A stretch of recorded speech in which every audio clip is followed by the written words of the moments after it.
नमस्कार दर्शकों, दिल्ली दिल से मैं आपका फिर एक बार स्वागत है। दर्शकों, भारत में लॉकडाउन 3.0 के पहले दिन शराब की दुकान खुली तो देश भर में खरीदारों की लाइन लग गई। जी हाँ, शराब की बिक्री तो शुरू कर दी गई, लेकिन बाकी कारोबार बंद है। ऐसे में सवाल उठ रहे हैं कि शराब की बिक्री सरकारों के लिए इतनी जरूरी क्यों है। कई लोगों को शायद इसके बारे में नहीं पता, तो आज मैं उन्हें अच्छे से जानकारी दे देता हूँ, क्योंकि कल यानी सोमवार को सबने देखा ही होगा कि किस तरह शराब की दुकानें खुली और लाइन 2-2, 3-3 किलोमीटर तक दूर लग गई। हर किसी को सबसे पहले शराब लेने की होड़ थी। दरअसल शराब और पेट्रोल ये दो ऐसे उत्पाद है जिन पर राज्य सरकारें अपनी जरूरत के हिसाब से टैक्स लगाकर सबसे ज्यादा राजस्व वसूलती है। माना जा रहा है कि राज्य सरकारों को हो रहे राजकोषीय घाटे को कम करने के लिए लॉकडाउन के बावजूद शराब की दुकानें खोली गई। लेकिन उत्तर प्रदेश सरकार में आबकारी मंत्री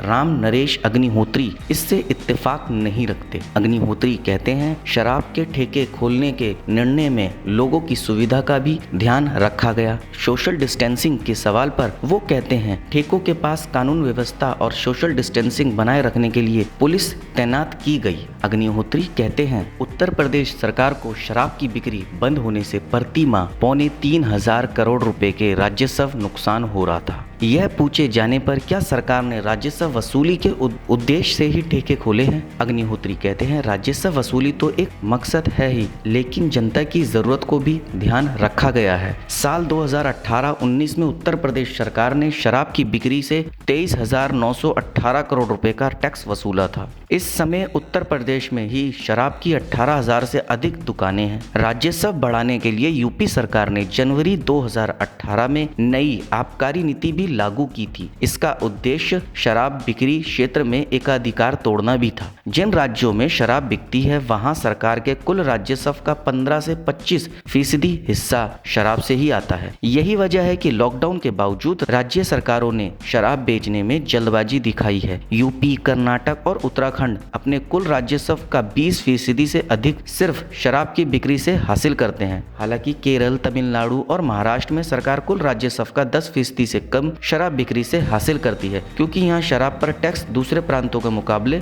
कम है। दरअसल शराब को जीएसटी से बाहर रखा गया है, यानी राज्य अपने हिसाब से कर निर्धारित करते हैं। गुजरात और बिहार में शराब की बिक्री पर रोक है और इन राज्यों में सरकार को शराब से कोई राजस्व हासिल नहीं होता। आंध्र प्रदेश में जहां आज से 3,500 के करीब शराब दुकानों को खोला जा रहा, वहीं नया शराबबंदी टैक्स भी लगाया जा रहा है। हालांकि सरकार ने अभी टैक्स की दर निर्धारित नहीं की है। राज्य के विशेष उचित रजत भार्गव ने कल एक प्रेस वार्ता में कहा, हम राजस्व वसूली की वजह से राज्य में शराब की दुकानें तो खोलने जा रहे हैं, लेकिन सरकार शराब पीने के बुरे प्रभावों को लेकर भी चिंतित है। हमारे मुख्यमंत्री शराब के पूरे प्रभावों को लेकर खास तौर पर चिंतित हैं और यही वजह है कि हम शराबबंदी कर भी लगाने जा रहे हैं। इसकी दर जल्द ही तय कर दी जाएगी। उन्होंने यह भी कहा कि आंध्र प्रदेश दीर्घावधि में शराब की पूरी तरह बंद करना चाहती है। रजत भार्गव ने कहा, कंटेनमेंट जोन के बाहर की सभी शराब दुकानों को भी खोला जा रहा है। मॉल के भीतर कोई दुकानें नहीं खुलेगी। गुजरात, बिहार और आंध्र प्रदेश को छोड़कर देश के 16 बड़े राज्यों ने वित्त वर्ष 2020-21 के अपने बजट अनुमान में बताया था कि शराब की बिक्री से कुल मिलाकर 1% 65 लाख करोड़ रुपए राजस्व हासिल करना चाहते हैं। शराब बिक्री से अधिक राजस्व हासिल करने के उद्देश्य से हाल ही में राजस्थान ने कर बढ़ा दिया था। भारत में बनने वाली 900 रुपए से कम कीमत की विदेशी शराब IMFL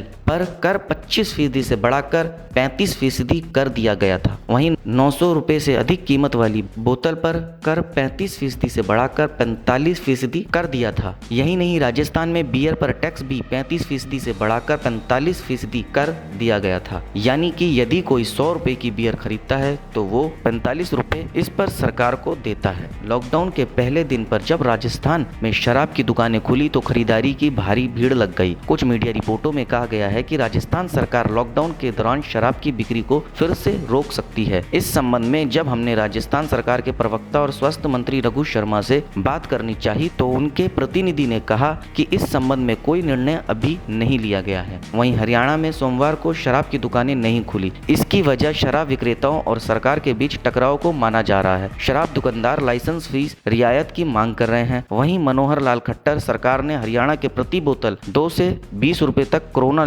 सेस लगाने का निर्णय निर्णय लिया है। उप मुख्यमंत्री दुष्यंत चौटाला ने रविवार को पत्रकारों से कहा था कि सरकार 2 रुपए से 20 रुपए प्रति बोतल तक कोविड-19 सेस लगाएगी। इसी बीच राजधानी दिल्ली में पुलिस को भीड़ की वजह से कुछ शराब दुकानों को बंद कराना पड़ा। राजधानी में 24 मार्च के बाद से पहली बार शराब की दुकानें खुली तो ग्राहकों की भीड़ उमड़ पड़ी। शराब की दुकानें खुलने से जहां पीने वालों ने राहत की सांस ली है, वहीं दूसरे कारोबार करने वाले लोगों का कहना है कि जब शराब की दुकानें खुल सकती हैं तो उनके कारोबार क्यों नहीं खुल सकते।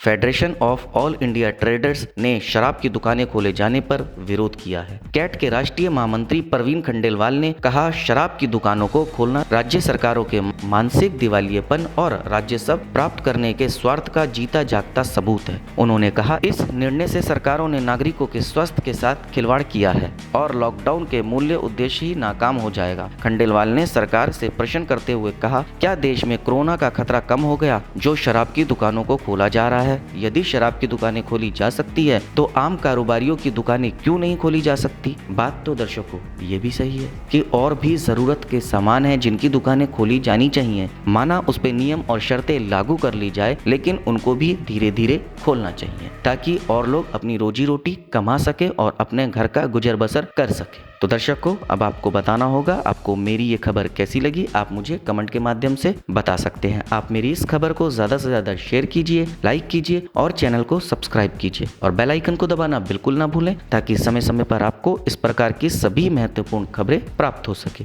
धन्यवाद दर्शकों।